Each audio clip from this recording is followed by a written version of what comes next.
اعوذ باللہ من الشیطان الرجیم، بسم اللہ الرحمن الرحیم۔ السلام علیکم ورحمۃ اللہ وبرکاتہ۔ آج کی ویڈیو کا موضوع ہے قرآن دعا ہے لیکن امن کے لیے۔ اسلام پرامن مذہب ہے اور پرامن معاشرے کی تشکیل کا درس دیتا ہے۔ یوں تو قرآن کریم کی بے شمار آیات اور بے شمار احادیث مبارکہ اس بات کی شاہد ہیں کہ اسلام نے امن و سلامتی کا درس دیا ہے۔ قرآن مجید نے ایک امن پسند معاشرہ کی تشکیل میں انفرادی امن اور سکون کو خاص اہمیت دی ہے، چونکہ جب تک انسان کی انفرادی زندگی میں امن و سکون اور آزادی جیسی نعمتیں نہ پائی جائیں تو اس وقت تک وہ اپنے مطلوبہ کمال تک نہیں پہنچ سکتا، اور جب ہر فرد کی انفرادی تربیت قرآنی اصولوں پر ہوگی تو وہ فرد کل تک سماج کا ایک جز بنے گا تو اس کے نتائج بھی مثبت ہوں گے۔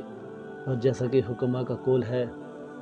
کہ ہر انسان کی طبیعت یہ ہے کہ وہ کسی اجتماع میں زندگی گزارے، یعنی وہ ایک اجتماعی مخلوق ہے اور اس کے سماج اور معاشرہ سے کٹ کر رہنا ممکن ہی نہیں ہے، تاکہ وہ دوسرے بھائیوں کے ساتھ رہ کر زندگی کے لیے تگ و دو کر سکے۔ دنیا کا کوئی بھی کارخانہ یا فیکٹری جب تشکیل پاتی ہے تو اس میں آہستہ آہستہ کام اور مشاغل کے فروغ کے بعد نفری بڑھنا شروع ہو جاتی ہے، چونکہ بقول شاعر میں اکیلا ہی چلا تھا جانب منزل مگر لوگ ساتھ آتے گئے اور کارواں بنتا گیا۔ لہذا قرآن مجید میں بھی اس سے پہلے کی پورے عالم کے امن کے حوالے سے بیان کیا ہے۔ اس نے سب سے پہلے انسان کی انفرادی زندگی میں سے امن کا آغاز کیا،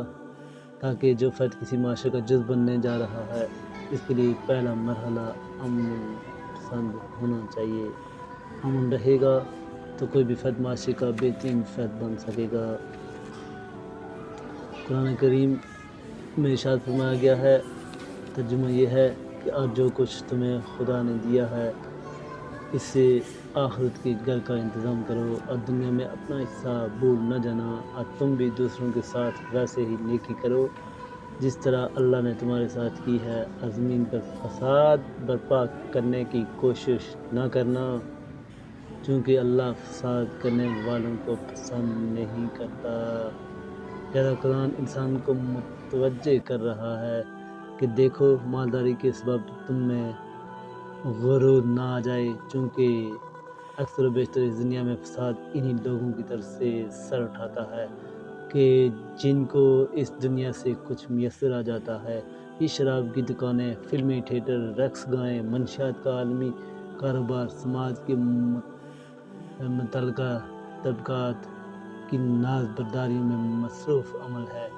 اور وہ اپنی اوقات بھول کر امن عالم کو خطرہ میں ڈال رہے ہیں۔ لہذا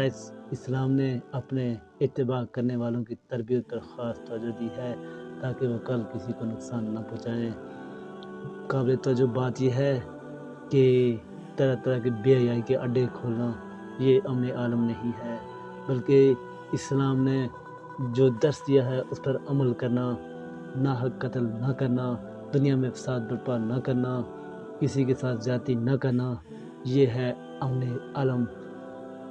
دراصل جو امن کا دنیا میں امن کا درس دے رہے ہیں در حقیقت وہی امن کے خلاف ہیں، اور ہمیں دنیا میں رہتے ہوئے وہ عمل کرنا چاہیے جو ہمارے لیے آخرت میں وبال جان نہ بن جائے۔ تلک الدار الآخرۃ نجعلها للذین لا یریدون علوا فی الارض ولا فسادا والعاقبۃ للمتقین۔ ہم آخرت کا گھر ان لوگوں کے لیے بناتے ہیں جو زمین میں بالادستی اور فساد پھیلانا نہیں چاہتے، اور نیک انجام تو اہل تقویٰ کے لیے ہی ہے۔ اللہ تبارک و تعالی